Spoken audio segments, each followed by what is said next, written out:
So today I want to talk about fear, how to overcome fear, and how to know if fear is arising from a place of this isn't for me, or if fear is arising from a place of this is for me, but I'm very scared to do it. For me, one of the clearest examples I can think of is whenever I finished my teaching degree to get my teaching license. I did my student teaching. I was ready to begin working. So I decided to begin working as a substitute teacher. And I wanted to work in every building so I could see every age level. Because my certification spanned from kindergarten to grade 12. And I wanted to see what I liked the best. Whenever I began this degree, I actually was very certain that I wanted to teach really young children, like kindergarten. And ironically enough, whenever I did my placement, I did my elementary portion in a kindergarten classroom, and I realized that kindergarten teaching was not for me. I won't go into all the reasons that it's not or what I realized, but the point is I learned that it wasn't for me. But still, that was my comfort zone. I had worked a lot in the past with young children, and that was where I was comfortable. So when I began substituting, despite not completely enjoying being in elementary classrooms, that was the only place that I took positions for quite some time. And I actually had this fear of going into the older schools. I remember one day I actually canceled a job I had at the high school and was like, oh, I'm just going to take this position at the elementary school instead. Because for some reason I was so scared. I had so much fear around going into like a junior high or high school building. It sounds crazy, right? But I did. And then, one day I finally booked a job at the junior high, and I went and I loved it. And I was like, okay, this isn't so bad. And then I booked a job at the high school, and I was like, wow, I love this even more. And this is a really clear, cut and dry example that I can think of, because despite having so much fear around teaching older grades, I could have said to myself, oh yeah, that is just, my higher self telling me that isn't for me, that it's a no. And I'm just not going to go because I'm receiving it's a no, and I'm feeling constricted about doing that.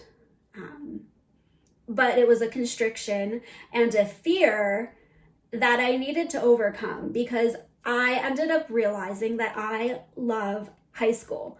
I love teenagers. Like, I love engaging with them and conversing with them and just all of their uniqueness and peculiarities. I adore them. And most people you meet in the education world, they don't like teenagers. They don't like the higher grades. They love the elementary students. And me, it turns out I'm one of those people who absolutely loves like junior high and high school. So in this situation, by overcoming my fear of doing something that I had so much resistance and constriction in my body around, like for some reason I was scared to death. I don't know if it's because I look young, and like despite, being in my 30s, I look really young when I would be in the junior high and high school buildings. Students and staff would think that I was a student there. I was a new student. And I'm like, no, I'm the teacher.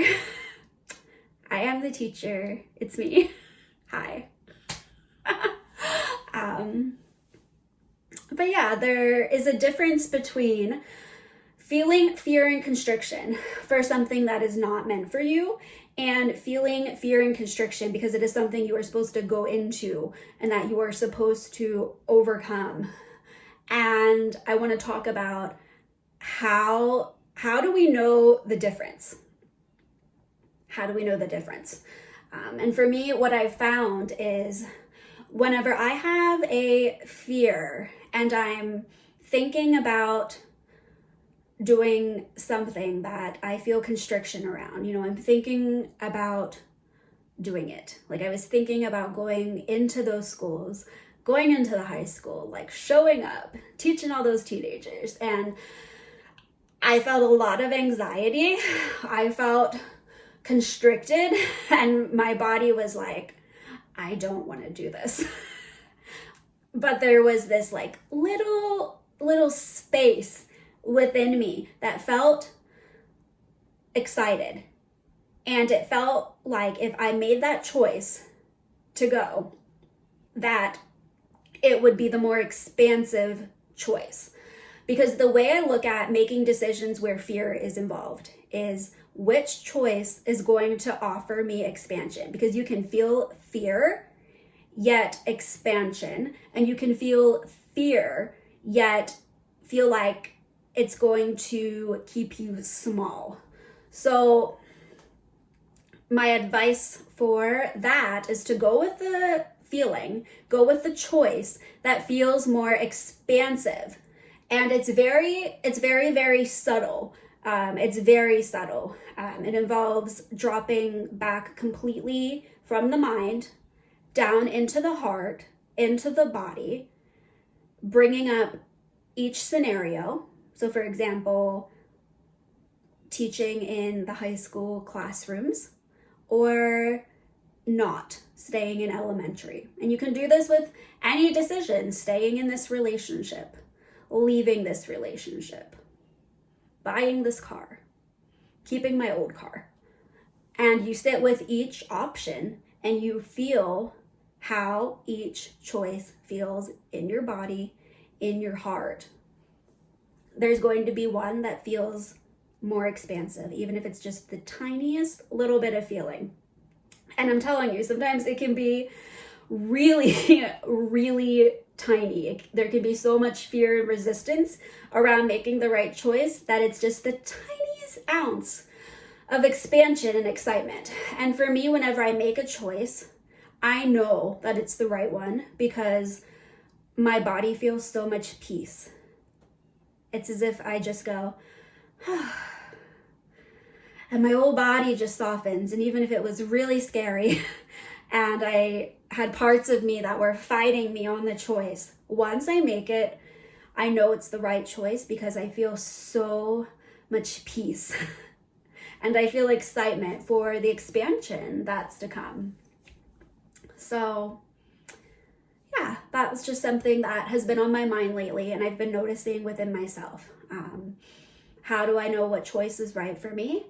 How do I know what fear is? Whether the fear is my higher self guiding me away from something, or whether the fear is a result of my own traumas or beliefs or programming or wounding. And once I resolve that and I get underneath it, I can see the expansion that is present for me there. So yeah, hopefully this helps you guys, and I'll see you soon.